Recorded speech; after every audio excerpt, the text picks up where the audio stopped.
Bem-vindo à TV da Coluna, franquia Dr. N. Aonde surge a hérnia discal? Nós temos inúmeras hérnias que se formam no nosso organismo, hérnias abdominais, inguinais, sejam hérnias de hiato no estômago, mas a hérnia discal acontece justamente na ruptura, na fissura ou em uma protrusão do material que está envolvido como os amortecedores entre as vértebras da coluna vertebral.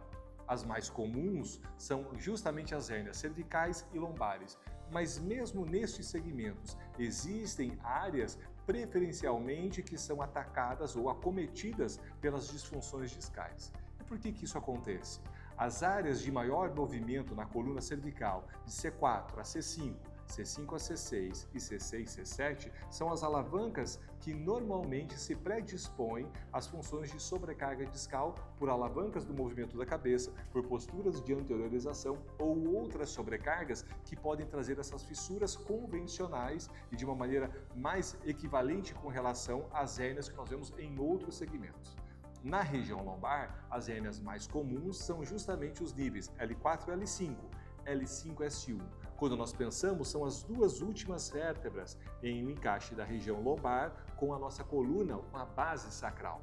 Essas áreas são áreas também de grande movimento, não são vértebras rotadoras, são vértebras de movimento mais de flexo-extensão. E normalmente são comuns porque as alterações que envolvem o nosso centro gravitacional, que envolve a região pélvica, posturas inadequadas, pernas cruzadas, carteira no bolso de trás, pesos unilaterais, umas funções multifatoriais, inclusive a genética, inclusive a alimentação, inclusive o sedentarismo, também pode afetar esse dinamismo. E as hérnias mais comuns que ocorrem nestes níveis são justamente secundárias ou consequência desses agentes primários. Quando descobertos as origens dessa sobrecarga, temos que ter muita atenção, porque hoje, talvez um dos equívocos mais comuns se trata a respeito de querer tratar somente a hérnia, utilizar-se de aparelhos ou de outras tecnologias para fazer com que a reabsorção aconteça nesse material herniado. Mas se não atentarmos o porquê a hérnia está formando e corrigirmos as devidas causas, estamos tratando a consequência e não revertendo as causas primárias. Então esses níveis, apesar de serem mais comuns, são justamente decorrentes de outras causas que são muito importantes serem avaliadas. Então, se a hérnia realmente está sendo formada, é fundamental identificarmos essas origens. Mas os pontos mais comuns são exatamente as áreas de maior sobrecarga. Repetindo, C4, C5, C5, C6, C6, C7. Lombar, L4, L5, L5, S1. E o tórax? O tórax, como nós dizemos em outra oportunidade, são hérnias mais raras, porém, podendo apresentar especialmente no índice da maior convergência da curva da região cifótica da dorsal, entre T7 e T8, T8 e T9. São hérnias também que podem acontecer.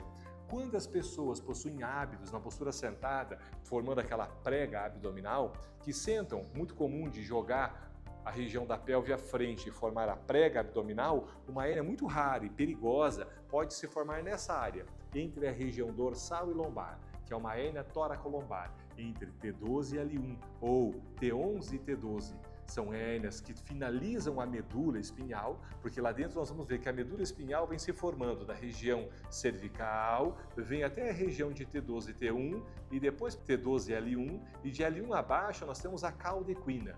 Então essas hérnias ainda podem gerar compressões severas na medula e é uma área de difícil tratamento, não somente conservador, mas também difícil tratamento cirúrgico. Então os cuidados são fundamentais para que as curvas se preservem e nós possamos compreender mais profundamente que as hérnias são comuns em alguns pontos justamente por hábitos comuns em desequilíbrio. Então, se esse assunto te interessa, segue o nosso canal. TV da Coluna sempre tem uma alegria de poder compartilhar conhecimento a respeito da coluna vertebral.